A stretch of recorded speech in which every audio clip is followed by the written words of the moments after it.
Assalamualaikum warahmatullahi wabarakatuh. Selamat datang di channel As by Story. Jangan lupa like, komen dan subscribe serta aktifkan lonceng notifikasi agar tidak ketinggalan cerita menarik lainnya. Sekarang mari kita mulai ceritanya. Flashback. Kita mau kemana? Mata Bambi miliknya menatap jalanan asing yang dilalui mobil yang dikendarai ayahnya. Membuka kaca mobil lalu menopang dagunya dengan segera angin semilir melambai lembut di pipi bulatnya. Nanti kamu tahu kok sayang, balas Zania dengan mata yang berbalas tatap dengan suaminya. Tersenyum lembut, lalu melihat ke belakang di mana Zafran duduk sendiri dengan antengnya. Halus tempat yang seluh. Zafran bakalan ngajak pulang kalau tempatnya bosan, gigi geripisnya terlihat. Dan lidah kadelnya masih melekat. Zafran berumur 5 tahun memang semenggemaskan itu. Dengan rambut yang dipotong pendek rapi dan poni 5 sentinya. Lalu kulit berwarna tan karena aktivitasnya yang sering bermain di lapangan. Tapi, pemuda cilik itu masih menawan berkat tangan telaten ibunya. Zania Dwi Armita, Papa jamin, kamu bakalan suka ke tempat ini. Dan keluarga itu tiba di kediaman Surya Natakesuma. Sahabat Aditya semasa kuliah dulu. Mereka sengaja berkunjung setelah sekian lama tak bertemu. Dulu, terakhir kali bertemu waktu berlian masih bayi. Mata Bambi Zafran berbinar begitu tahu rumah ini memiliki halaman yang luas dengan tanaman bunga mendominasi. Ada ayunan juga. Zafran mau kemana? Langkah Zafran yang ingin menuju ayunan itu terhenti mendengar suara ayahnya terdengar. Ayunan, mata Bambi Zafran memelas. Seolah meminta kedua orang tuanya untuk mengizinkannya untuk bermain. Nanti sayang, kita masuk dulu ya. Izin dulu sama yang punya rumah. Tangan Zania mengajak tangan mungil Zafran untuk membalas ajakannya. Zafran pun pasrah dan membalas ajakan ibunya. Keduanya saling menggenggam tangan dan mulai berjalan ke arah pintu utama. Dengan Aditya di depan dan keduanya yang mengikutinya dari belakang. Begitu asisten rumah tangga mempersilahkan masuk, 2 orang dewasa dan 1 pemuda kecil itu pun mengikutinya sampai ketiganya pun duduk di sofa ruang tamu menunggu sang tuan rumah hadir. Dan yang ditunggu pun datang dengan senyum ramah yang hangat. Surya makin gagah di usia matangnya dan Sofia yang memancarkan aura bahagia dengan perut buncitnya. Cantik dengan dress putih dan motif bunga aster kecil. Dan tangan yang juga menggandeng makhluk mungil yang cantik. Membuat Aditya dan Zania bangkit dari duduknya. Zafran pun mengikuti apa yang dilakukan kedua orang tuanya. Wah, kedatangan tamu kehormatan saya, seru Surya lalu berpelukan ala lelaki dengan Aditya. Menjabat tangan dengan Zania lalu si bocah kecil bergigi geripis itu pun ingin bersalaman juga. Mencium tangan pria dewasa seumur ayahnya seperti yang diajarkan ibunya. Mirip kamu banget Dit, kelakar Surya dengan menepuk pelan kepala Zafran. Ini pasti Zafran, Sofia lalu mencubit gemas pipi bulatnya. Iya, aku Zafran. Wah, pelut tante besar, matanya berbinar lucu menatap perut buncit Sofia. Di sini ada adik bayi, beritahu Sofia yang membuat kening Zafran terlipat. Bagaimana bayi bisa di dalam perut? Apa bayi itu bisa bernafas dan bermain? Dik aku, gadis kecil yang digandeng Sofia ikut berceloteh. Membuat Zafran menyadari ada makhluk lain. Gadis tercantik yang dirinya lihat. Maksudnya, bayi ini adik aku. Sofia menerjemahkan perkataan anak sulungnya yang masih belum fasih berbicara. Pertanyaan mengenai mengapa bayi bisa di dalam perut menjadi teralihkan. Zafran sepertinya tertarik dengan gadis berbaju biru dengan gambar Elsa itu. Dirinya lebih mendekati gadis cilik itu. Hanya sepundaknya. Zafran harus menunduk dan gadis bergigi rapi ini mendongak. Dan tak sangka gadis ini tersenyum lebar. Manis sekali. Sampai Zafran terpesona. Lalu keempatnya melihat interaksi Zafran dan gadis mungil itu. Keduanya sudah saling mengakrabkan diri. Saling meneliti dengan mata mereka. Mata Bambi beradu dengan netra coklat gelap. Mengkode bahwa anak-anak mereka tertarik satu sama lain meski belum ada kata yang terucap dari keduanya. Ajak kenalan dong Zaf, titah Aditya. Zafran pun malah menatap ibu dari gadis ini seolah meminta izin. Boleh tante. Mata Zafran berharap. Sofia tertawa. Kata polos dan mata penuh harap itu memikatnya. Boleh sayang. Ajak main juga boleh. Akhirnya Zafran mengulurkan tangannya. Mengajak gadis ini untuk berkenalan. Zaflan, kamu siapa? Tanpa takut gadis itu membalasnya. Matanya juga berbinar. Lian. Aku Belian. Senyum manisnya merekah. Namanya Berlian. Kosa katanya belum terlalu jelas. Zafran harap maklum ya, beritahu Surya dan pemuda cilik berkaus polo kerah itu pun mengangguk paham. Mau main sama aku? Au, seru Berlian dengan semangat. Tapi, Zafran mau main di luar. Boleh kan ngajak dia main di sana? Zafran menatap ayahnya, meminta persetujuan. Sedang Aditya malah menatap Surya. Karena ayah gadis itu yang berhak mengizinkan tidaknya. Boleh. Nanti ditemenin sama suster ya, Surya memanggil suster jaganya Berlian. Setelah suster itu datang keduanya melangkah kecil menuju halaman. Menyesuaikan dengan langkah Berlian yang masih lambat. Zafran yang biasanya tak sabaran berubah jadi pemuda yang perhatian. Terus menggenggam tangan mungil nan putih milik Berlian. Dua bocah cilik sudah menghilang dari pandangan mata orang tua. Kini keempatnya mulai duduk dan menikmati jamuan yang terhidang. Banyak obrolan yang keluar mengingat sudah lama mereka tak bertemu. Terakhir bahkan membahas perjodohan anak-anak mereka. Kita jodohin anak kita di masa depan gimana? Aditya melempar tanya yang langsung membuat ketiganya terdiam. Lalu Surya menanggapinya dengan tersenyum sahaja. Boleh. Zafran Berlian. Atau anak yang sedang kamu kandung. Kalau anaknya perempuan sih, ucap Zania dengan senyuman geli. Padahal usia mereka masih muda tapi sudah memikirkan jodoh anaknya. Usge kemarin sih perempuan.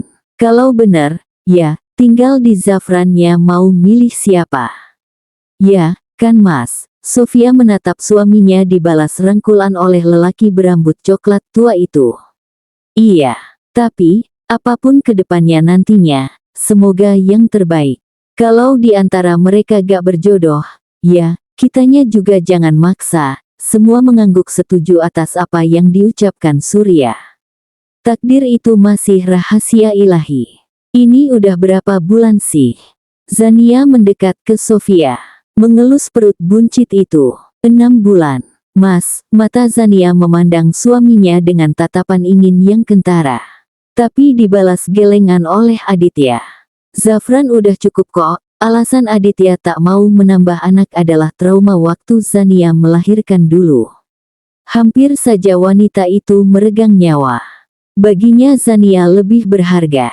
Tak masalah tak memiliki banyak anak seperti impiannya dulu waktu pacaran, asalkan melihat Zania hidup dan terus berada di sampingnya.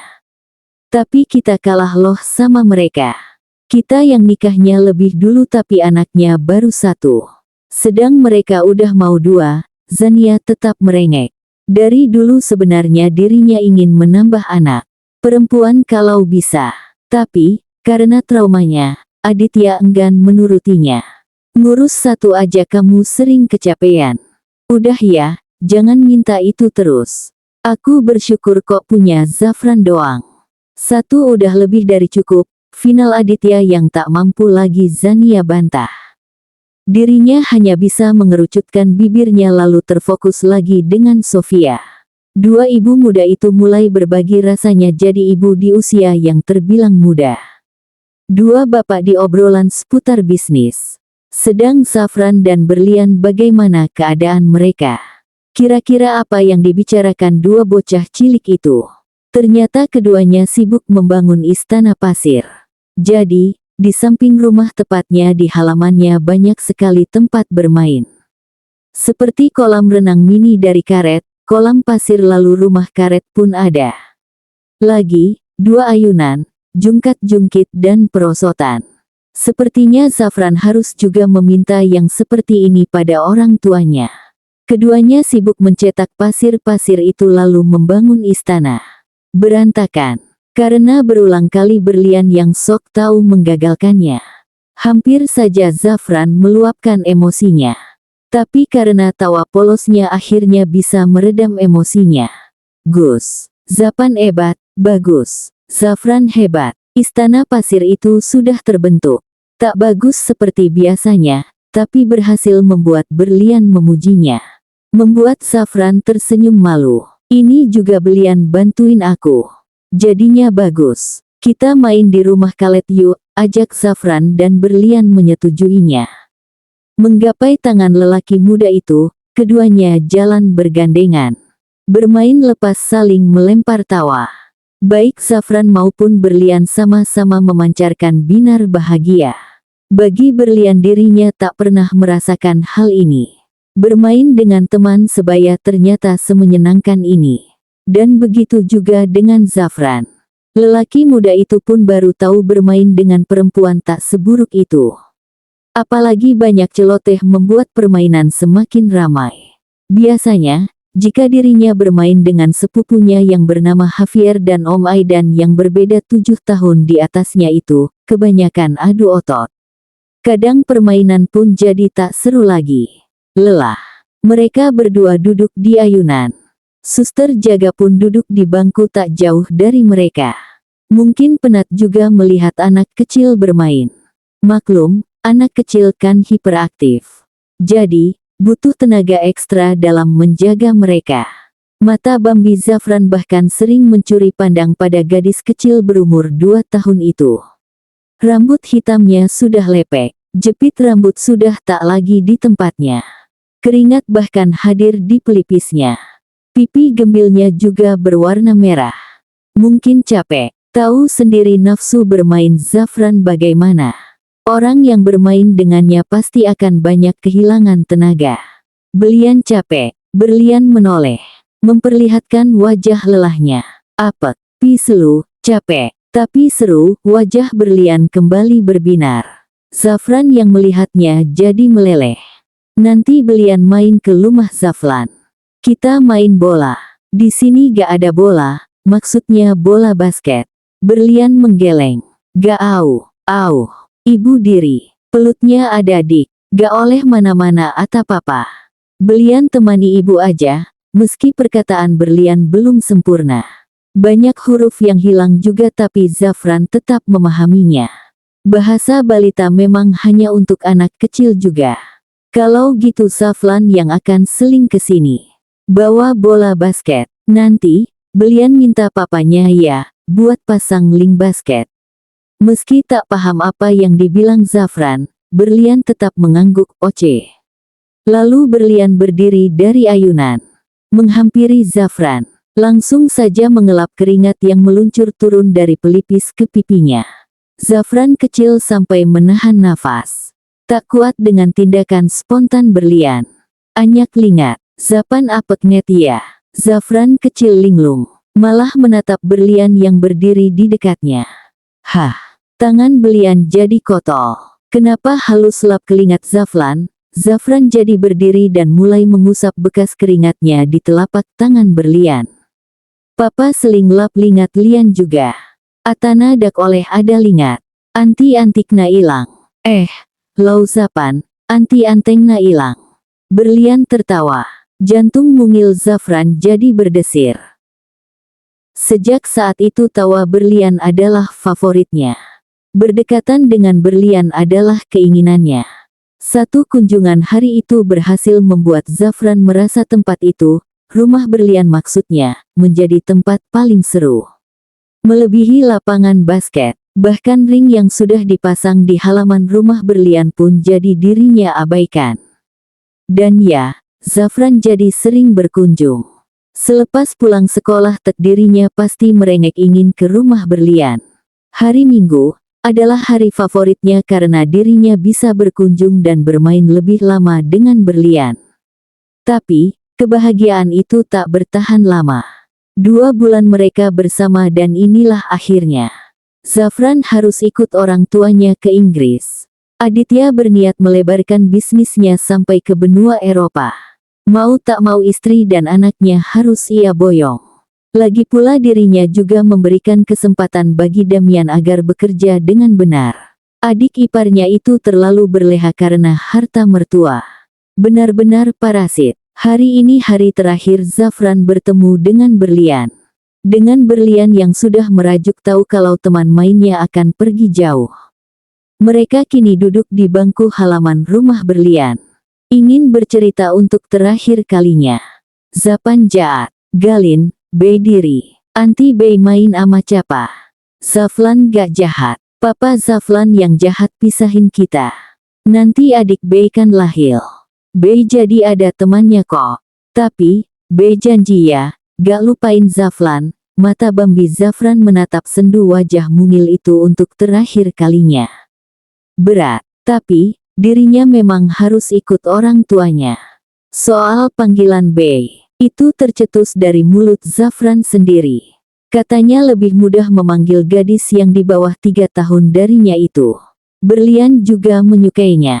Jadilah dia pun memanggil dirinya Bey. Api, Bey dah ayang ama Zapan. Bey gaau digalin Zapan, mata Berlian berkaca-kaca. Siap meluncurkan butiran bening. Zaflan juga sama. Sayang Bey. Tunggu Zaflan ya. Gak lama kok. Pokoknya Bey janji gak akan lupain Zaflan. Zafran kecil mendekat. Mulai memeluk Berlian kecil. Keduanya saling berpelukan dengan air mata yang membuat suasana makin sedih. Bey gak akan lupain Zapan.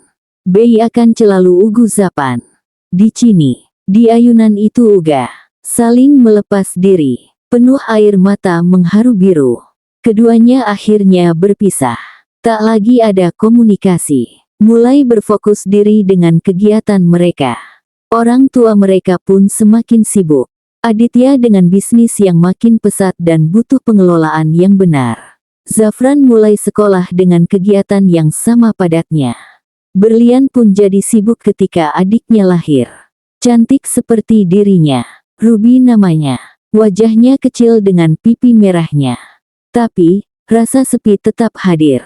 Karena orang tuanya jadi lebih memerhatikan adiknya. Berlian hanya bisa bertabah diri dan tahu batasan. Adiknya memang perlu pengawasan lebih. Andai teman satu-satunya itu ada, pasti dirinya tak akan kesepian. Zaflan. Pengucapan Berlian semakin benar menyebut lelaki muda itu. Tahun demi tahun terlewati. Berlian jadi tak banyak bicara. Minim sekali. Ruby lah yang sering mencairkan suasana. Tapi keduanya saling menyayangi. Kemana-mana selalu bersama. Tapi, di hati Berlian kadang butuh seseorang lain yang bisa membuat hatinya terus menghangat. Seperti seseorang di masa lalu yang berhasil mendiami di setiap detak jantungnya.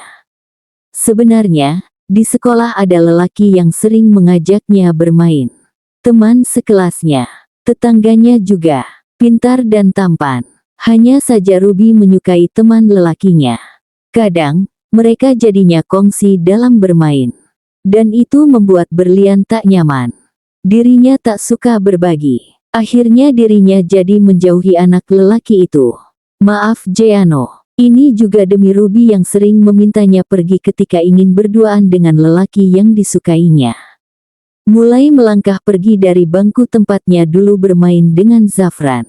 Sekarang diisi Ruby dan Jeano yang selalu menghabiskan waktu di sana. Tapi, bagi Zafran teman mungilnya itu sudah melupakannya. Itulah yang Zafran lihat pertama kali ketika ingin menemui sahabat kecilnya itu. Sedang bercanda dengan seorang lelaki. Lepas. Di bangku tempat dirinya dan Berlian bercanda dulu. Membuat tangan Zafran terkepal ingin meninju seseorang yang sudah berhasil mengalihkan Berliannya dari dirinya. Zafran Prayuda merasa kalah. Aku kecewa sama kamu. Dan, yang paling bikin aku kecewa, aku gak bisa apa-apa karena kita hanya teman di masa lalu. Berbalik, tak jadi mampir ke rumah Om Surya dan Tante Sofia. Ya, 6 tahun di Inggris akhirnya Zafran kembali ke Indonesia. Sendiri, orang tuanya masih di Inggris. fokus pada bisnis. Masih memberi kesempatan Om Damian yang tetap hidup jadi benalu. Pekerjaannya tak ada yang benar. Kakeknya Prayuda masih harus turun tangan juga. Beruntung sekarang anak bungsunya sudah besar dan mulai membantunya. Zafran kembali juga untuk berlian. Salah, menuruti keinginannya yang ingin berdekatan kembali dengan berlian. Dan Zafran kecewa ketika berlian tak menepati janji. Padahal itu belum terbukti karena dirinya masih melihatnya dari jauh. Entahlah, Zafran jadi pengecut begitu tahu berlian sudah ada yang lain. Dirinya hanya takut hatinya tambah sakit. Jika benar, Kemilau berlian melupakannya. Akhirnya Zafran fokus pada sekolah menengah pertamanya. Dirinya juga bertemu kembali dengan rival abadinya. Aura kemusuhan masih kental di antara keduanya. Tapi, Zafran masih bingung titik masalahnya apa. Dari kecil, Javier memang selalu menganggapnya musuh. Sering mengajaknya bertengkar. Sedang Zafran hanya meladeninya sebagai rasa kekesalannya juga yang sering kena fitnah oleh Javier.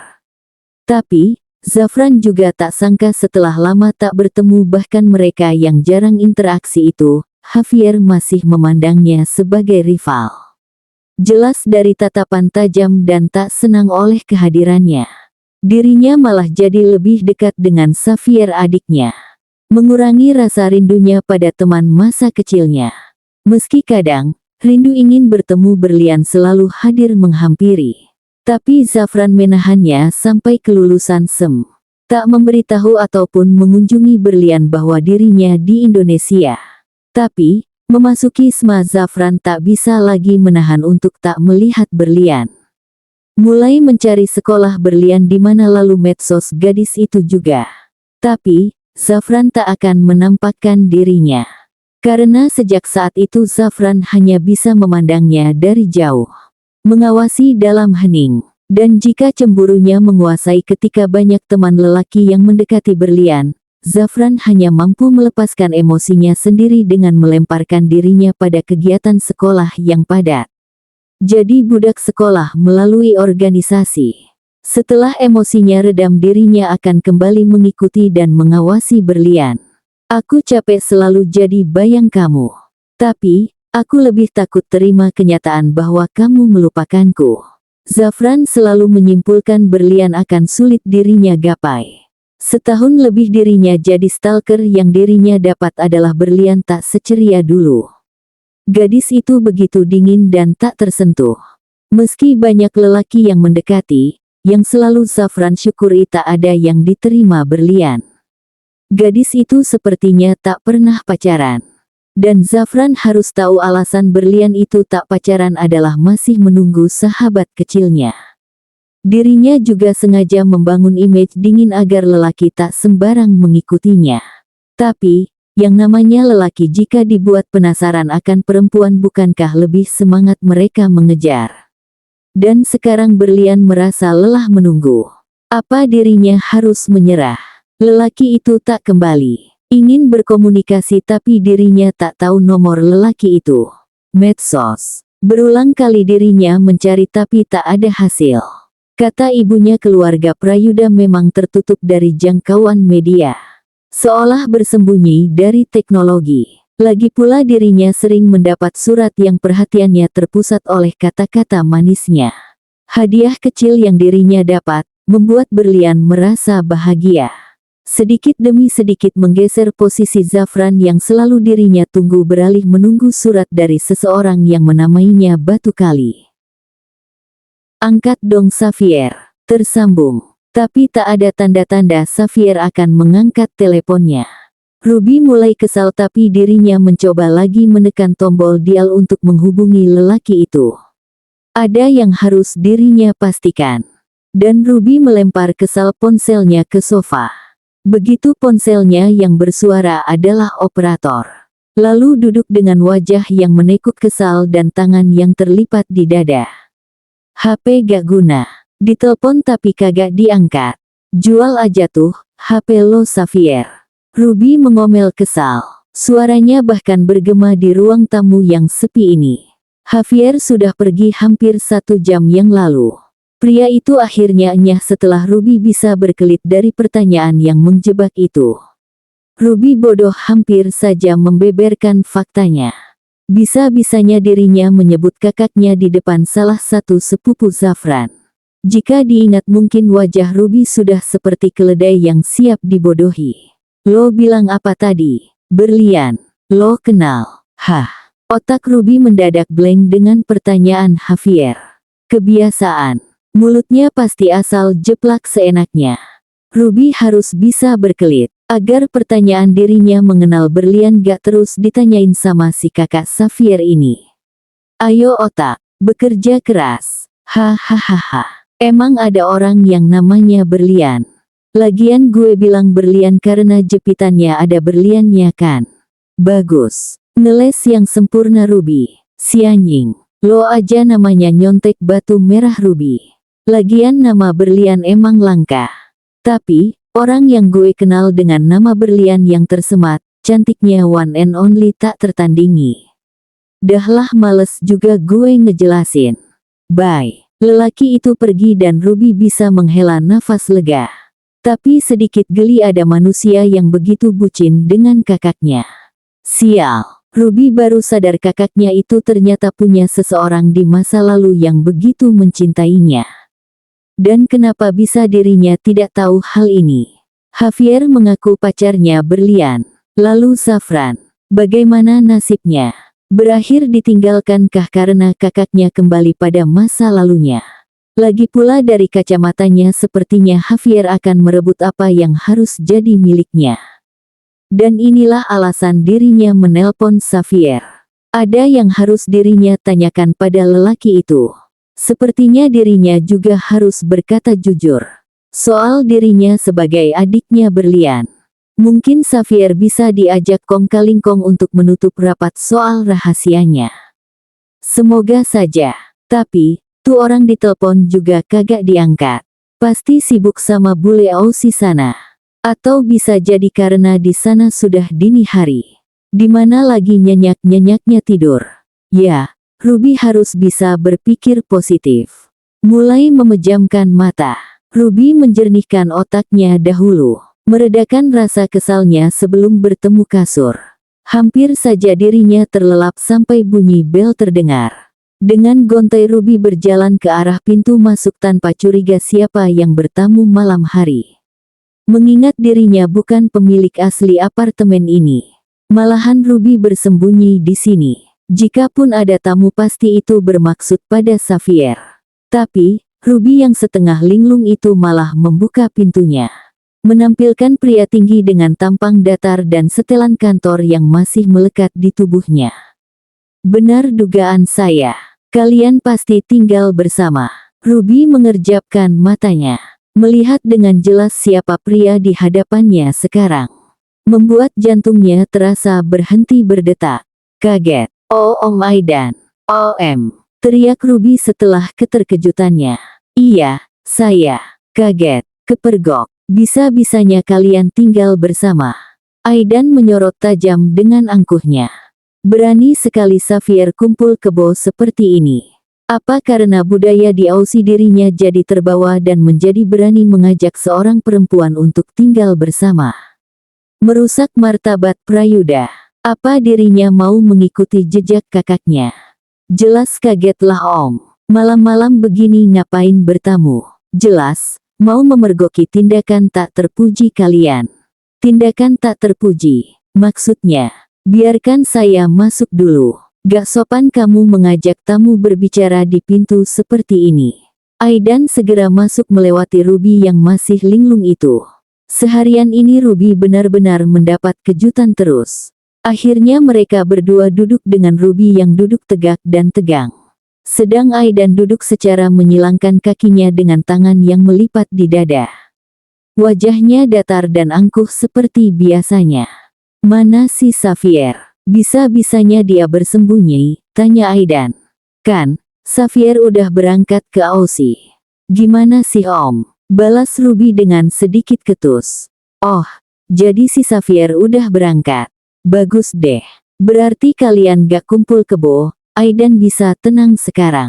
Jadi, Tujuan Om kesini mau ngapain? Tujuan kesini tadinya mau memergoki kalian yang tinggal bersama padahal belum ada ikatan resmi di antara kamu dan Xavier. Kamu kira saya bodoh dan tak tahu kalian tinggal bersama?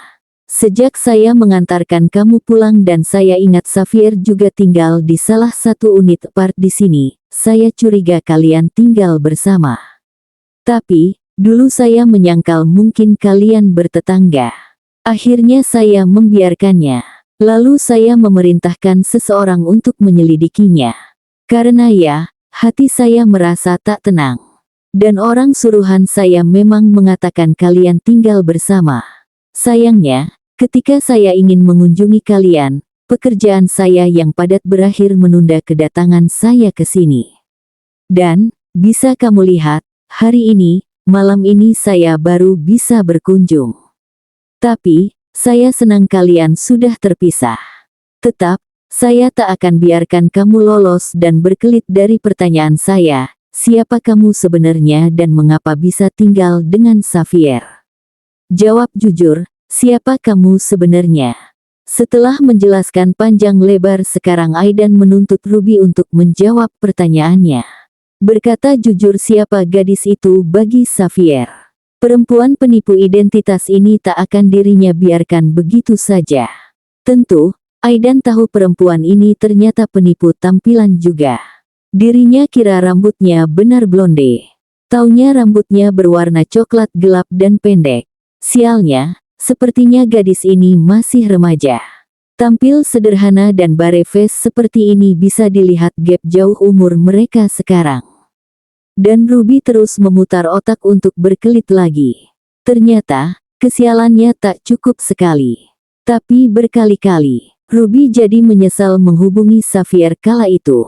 Dirinya kira kabur dan bertemu orang tepat, nyatanya orang-orang yang ditemuinya masih saja ada sangkut pautnya dengan masalah terbesarnya. Lagi pula kenapa dirinya dulu bisa mengangguk setuju sih dijodoh-jodohkan. Pasti, otak bodohnya kepelet sama ganteng dan kayanya Zafran. Dasar buaya betina. Dan sekarang rasa penyesalan seolah menghantui. Kabur ternyata tak sesederhana itu. Jika bisa, dirinya memilih menyerah saja dan kembali ke ayahnya. Tapi, dirinya belum siap menerima wajah kecewa ayahnya. Malah bengong. Jawab pertanyaan saya. Aidan berucap keras membuat Ruby menatap datar pria ini. Sepertinya tak ada pilihan lain selain kartu asnya. Om, Om harus tahu saya fakir miskin Om. Saya terlunta-lunta tak tahu arah dan tujuan. Beruntung saya bertemu Xavier yang mau menampung saya dan merawat saya. Ruby menampilkan wajah sedihnya dan air mata palsunya yang berusaha ia keluarkan. Aktingnya apakah berhasil membodohi si Om? Berisik, dan hentikan air mata palsu itu. Kamu pikir saya orang tolol yang bisa kamu bodohi? Cepat beritahu siapa kamu sebenarnya sebelum saya usir kamu dari sini. Ancam Aidan dengan wajah jengkelnya. Beneran anak baru gede ternyata. Banyak drama. Akhirnya Ruby berhenti dari tangis palsunya. Brengsek. Kartu mana lagi yang harus dirinya keluarkan? Om gak bisa usir saya karena ini part Xavier bukan punya Om. Bisa. Karena part ini hadiah dari saya. Saya memang punya hak di sini. Aidan tersenyum remeh membuat wajah Ruby mengkerut kecewa. Lucu. Gak usah tele-tele. Jadi, siapa nama kamu sebenarnya? Aidan kembali menampilkan wajah datar dan sorot mata tajamnya. Biasanya jika dirinya menginterogasi dengan cara ini, korbannya tidak bisa berkelit. Ruby. Biru. Dan benar Ruby yang merasa terancam hampir mengatakan namanya yang sebenarnya. Ruby atau Biru? Kembali mata Aidan memelototi Ruby sampai membuat korban tak ada pilihan lain. Ruby Om, jawabnya dengan terbata. Nama bagus-bagus malah diganti jadi Biru, ketus Aidan. Jadi, ada hubungan apa kamu sama Xavier? Lanjut Aidan menginterogasi. Kami, aku dan Xavier teman tit. Maksudnya teman lama. Kami satu sem. Lalu kembali bertemu di private party. Dan Xavier ternyata suka sama aku. Berakhir dengan aku yang tinggal dengan dia. Katanya kan kami juga nanti LDRan lagi. Tapi, kami gak ngapa-ngapain kok Om. Sumpah, tidurnya aja beda kamar. Om harus percaya. Ya. Ruby menampilkan wajah imutnya supaya Om Aidan percaya. Dirinya tak pernah seperti ini sebelumnya. Dan Aidan menelisik lebih jauh wajah Ruby mencari kebohongan. Yang dirinya temukan hanyalah tatapan polos penuh permohonan. Wajah datarnya hampir goyah dan menyemburkan tawa karena geli melihat seorang perempuan merengek dan melakukan egio. Berdiri tegak lagi kamu, dan buang wajah sok imut itu. Ruby melakukan apa yang disuruh Aidan dan mulai menampilkan tatapan sendu yang patut dikasihani. Kemana orang tua kamu, sampai berani kamu tinggal di sini bersama lelaki? Ibu aku meninggal, papa nikah lagi, kakak aku juga udah nikah.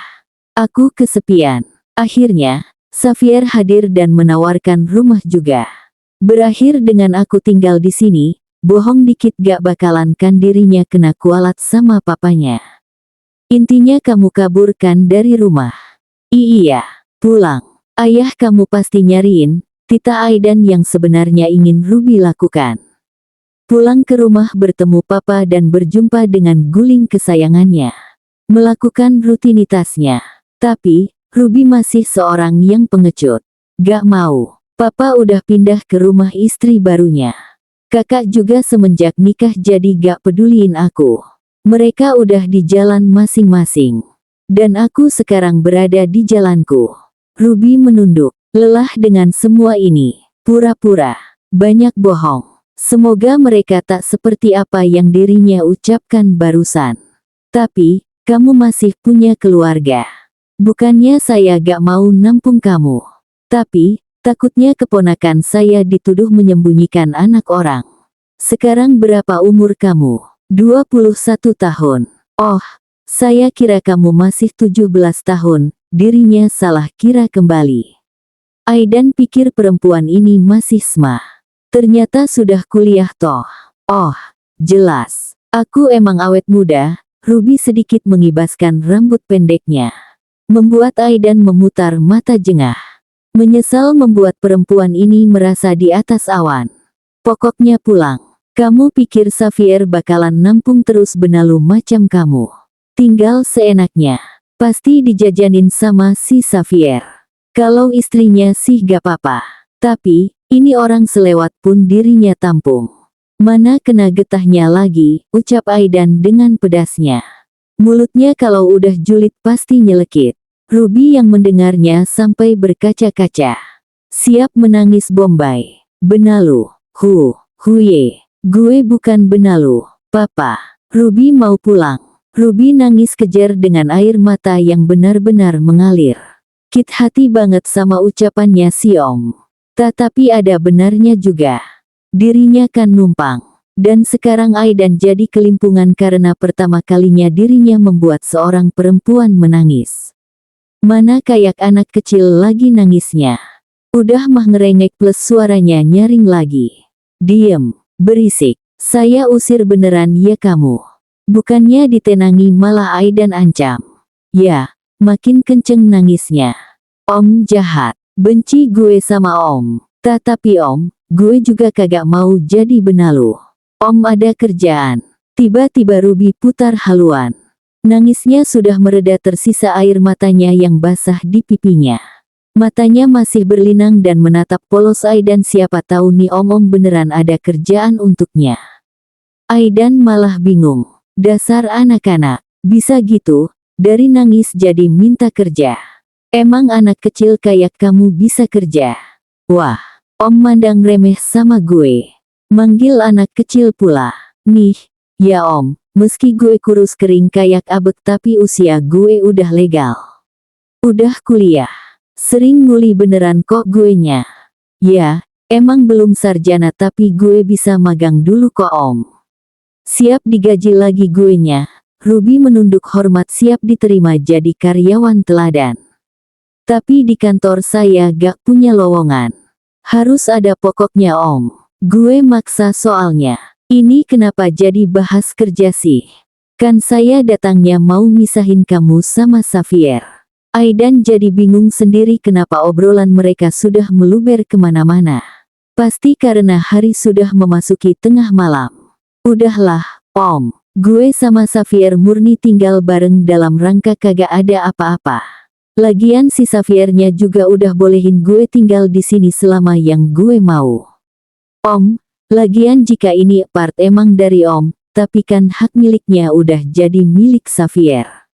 Serah Xavier dong mau nampung siapapun.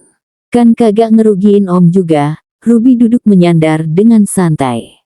Capek juga tubuh dan jiwanya.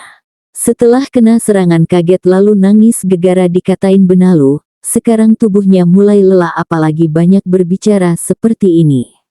Tapi, ngerugiin keluarga Prayuda. Nanti, Xavier dikira lelaki apaan yang nyembunyiin perempuan di apatnya. Tercoreng nanti keluarga saya. Aidan hanya takut reputasi Xavier rusak begitu juga keluarganya. Beruntung, papanya benar-benar mengunci akses orang lain tahu kehidupan Prayuda sekarang. Jika masih seperti dulu, yang hampir warawiri di TV jadi bahan gosip, sekarang mah hampir jarang dibahas. Keluarganya juga lebih nyaman dan tenang. Mata Ruby jadi terbuka. Benar Prayuda. Tunggu. Bukankah sedari tadi dirinya tampil apa adanya tanpa polesan? Apa si Om gak curiga gue mantan menantu Prayuda? Bukankah jelas dirinya ada miripnya dengan kakaknya? Keluarga Prayuda pada tahu gak sih jodoh Zafran yang sebenarnya? Minimal mereka hafal mukanya kan? Sebenarnya Ruby juga baru tahu jika Prayuda mempunyai bungsu yang masih muda dan lajang. Selama dengan Zafran dirinya memang tak tahu apapun. Keluarga itu memang tersembunyi. Jadi, maklum saja bila mereka terasa asing karena Prayuda tak terlalu mengekspos siapa saja inti keluarga itu. Om, kira-kira gue mirip siapa? Dan terjadi. Topik obrolan menjadi beralih lagi. Mirip kucing kampung, balas Aidan asal. Nyebelin. Ruby tak jadi mengorek informasi.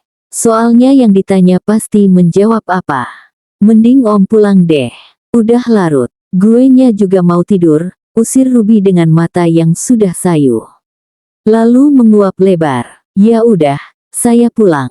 Soal kerjaan, jika kamu emang gak mau pulang ke rumahmu dan jadi benalu di sini. Iya, gak mau jadi benalu lagi sekarang ya. Udah mau cari kerja ternyata si benalu. Aidan tersenyum tipis melihat wajah masam Ruby karena dirinya panggil benalu. Kalau serius, besok datang ke kantor saya. Ini kartu nama saya dan di situ juga tertera alamat kantor saya. Datang pagi jam 7 teng udah harus ada di kantor. Saya pulang, pamit Aidan setelah kartu namanya diterima Ruby, tapi lelaki itu masih berdiam diri. Menunggu sepatah kata penutup dari perempuan berambut pendek ini. Ruby sampai kegirangan sendiri berhasil mendapat lowongan kerja. Tapi, aman kan ya? Meski sama-sama Prayuda tapi kantor mereka beda kan? Udahlah, bagaimana besok saja. Makasih Om. Gak apa-apa mulutnya pedas bon cabe, asalkan gue bisa kerja. Tapi, kira-kira apa ya pekerjaan yang cocok sama gue? Sekretaris CEO, Oma, keren banget dah gue kalau beneran. Bersambung.